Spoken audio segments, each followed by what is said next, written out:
What is going on, everyone? I hope you are all having a fantastic day. So a six-figure income is a major goal for a lot of people, especially here in the United States. And obviously there are a number of careers where you can go get a degree, climb the ladder, and after years, if not decades of hard work, you can achieve a solid six-figure income. And of course, there are professions like an engineer or a doctor where you can earn this amount pretty quickly. But why are these professions able to earn so much more money than other professions? And how can you go from zero to $100,000 in a pretty short period of time, regardless of whether you are climbing the corporate ladder, starting your own business, or just going after whatever life goal you might have? So today I want to do a deep dive into the mindset that you need to have, how to identify skills that you are naturally inclined towards, and most importantly, how you can apply and monetize these realistic skills in your everyday life so that you realistically can go from zero to $100,000 without having to wait years or decades. So if this sounds interesting to you, then be sure to stick around to the end of the video, and if you do enjoy today's content, then please consider hitting the like button and subscribing to the channel.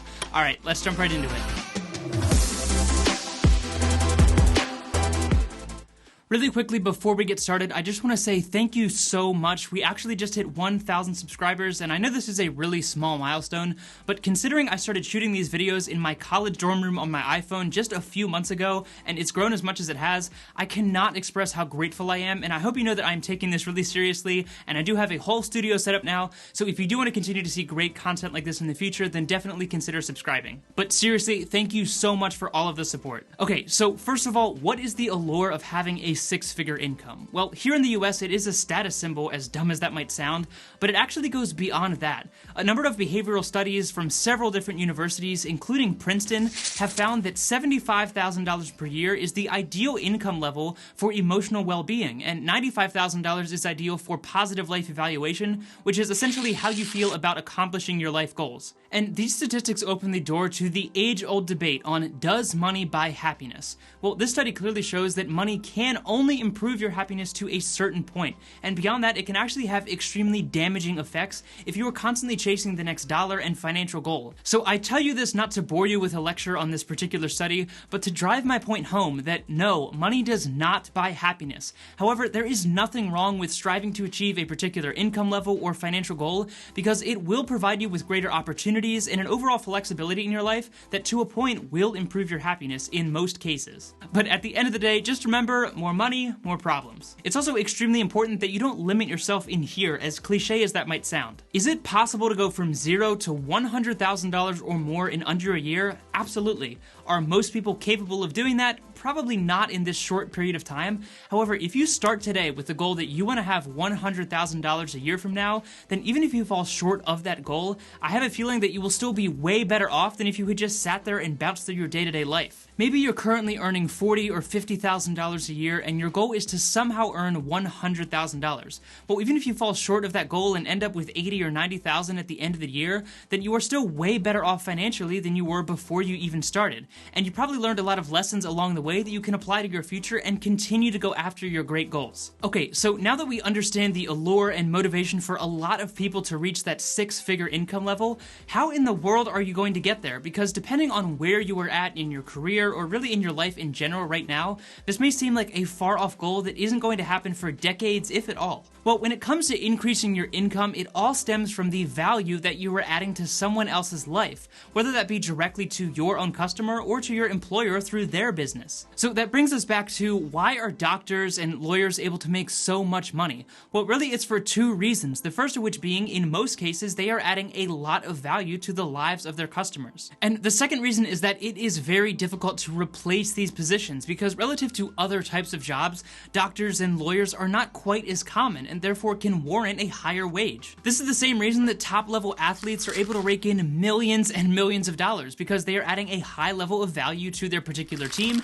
and if they are extremely skilled in their craft, then it's very hard, if not impossible, to replace that individual. Okay, but maybe you're not going to be the next Michael Jordan, and that is completely okay. But the lesson we can take from this is that you want to find a way that you are adding as much value as possible, whether that be to your own customers or to your employees through your current job, and hone a skill that is in a sense irreplaceable, giving you the option to garner a higher wage. Yeah, you could probably go get a minimum wage job somewhere and make under $10 an hour depending on where you live, but the reason that you aren't able to justify a higher wage in the eyes of your employer is because, one, you're easily replaceable, because if you're not willing to do that job for that wage, then someone else will come in and do it for that low pay. And the other reason is that that position is probably not adding that much value. And that's not to say that the work or the person doing that job has less inherent value, but if you're scooping ice cream or anything like that, you probably are adding less value to society than performing something like brain surgery. So how can you increase your value and decrease your replaceability without becoming the next world famous athlete or spending 8 years in school to become the next doctor or lawyer? Well, that brings us to the second step, which is finding a skill that you are either already good at or something that you are really passionate about,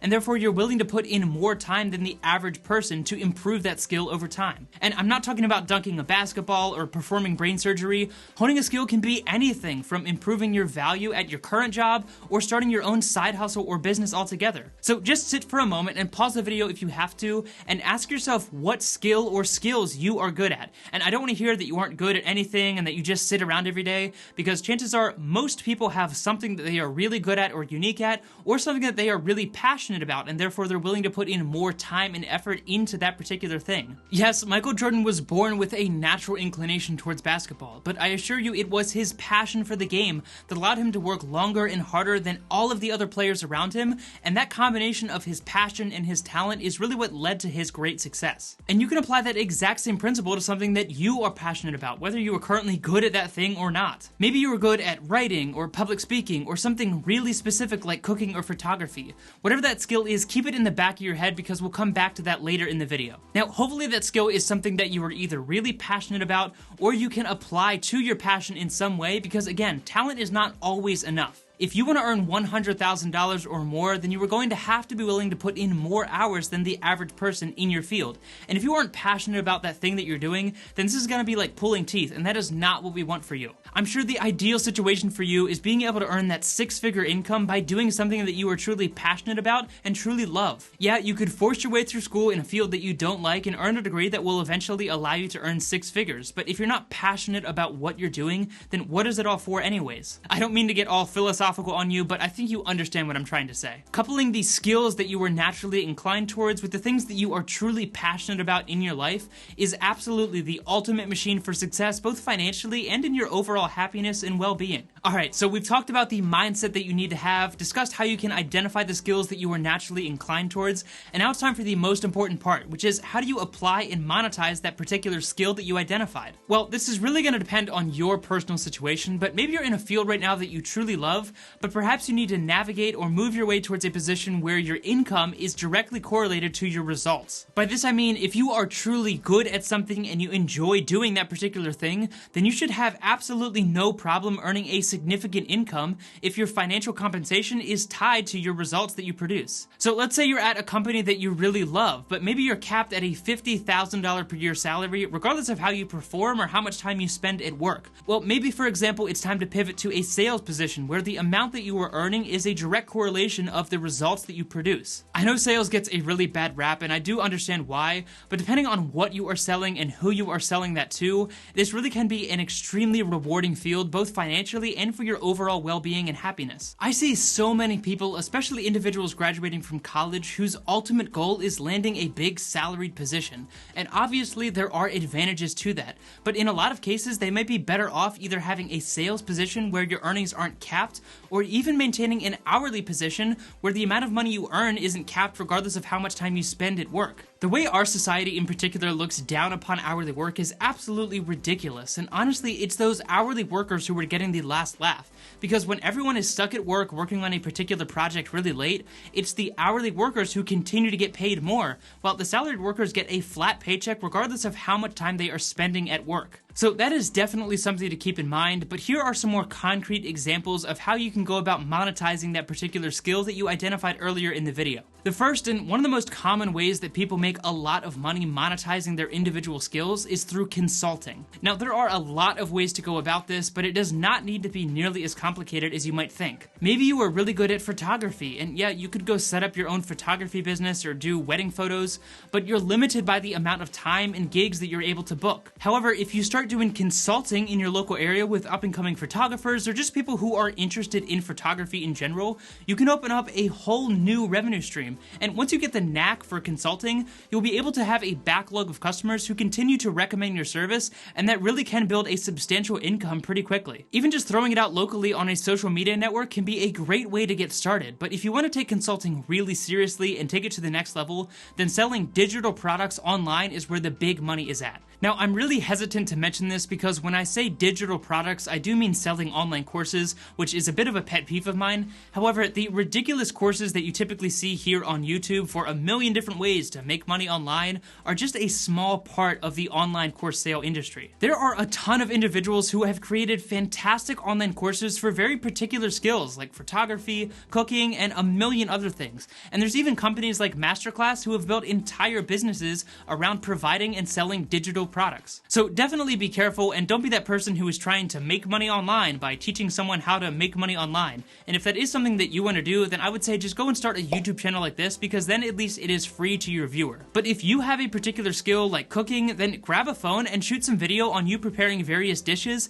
and talking about things that you are knowledgeable and passionate about. There's platforms like Teachable that will allow you to create an entire online course, and the best part about all of this is once you create that course and put in that time and effort, the bulk of the work is done, and you can continue to sell that course for years and years, which is really the ultimate form of passive income. Now, if consulting isn't your thing, then another great place to get started is by recreating a very simple business model that has a proven track record. And by this I mean trying and starting something that is relatively common, but find a way to make it unique in your area to your customers. Maybe this means starting a wedding video company, or maybe even starting with something as common as mowing lawns. Mowing the lawn might sound like a summer job for a teenager, but trust me, there are grown adults who have built this model into multi-million-dollar businesses. These sort of business models are common, and therefore there is going to be some level of competition, but that is why they have a proven track record. And if you're able to differentiate yourself from the crowd and once again add a higher level of value to the life of your customer, then there should be no reason why you aren't able to reach that six-figure income. But at the end of the day, my biggest tip to you is pick one thing that you are naturally inclined towards and that you're passionate about, and then actually give it time to grow. This YouTube channel is a great example of that. This is actually my 73rd video on this channel, and I'm currently only sitting at around 1,000 subscribers, and each one of these videos takes me anywhere between 8 to 12 hours to make, between the researching, the writing, the recording, the editing, the posting, and all of that good stuff. But I see the long-term potential of something like this, and more importantly, I love talking about this stuff and answering all of your comments and questions, and really helping you out in any way I can. So at the moment, it's just a really fun hobby that I genuinely love, and if you find something that you are genuinely passionate about that you love, then just go after that wholeheartedly and pursue it, and the money will follow eventually. Just make sure that you don't fall for the next shiny object or opportunity that rolls your way. Pick something that you are naturally inclined towards, that you are genuinely passionate about, and then go after that thing with everything you've got for at least a year and see what happens, because I think you really might be surprised by the results that you can see pretty quickly. I know this is probably one of the longest videos that I've posted on my channel, so if you did make it all the way to the end, thank you so much. I seriously do appreciate that, and I hope now you have a clearer picture of how you really can go from $0 to $100,000. Make sure you hit the like button and subscribe to the channel so that you can continue to get great content like this in the future, and as always, take it easy, and I'll see you in the next one.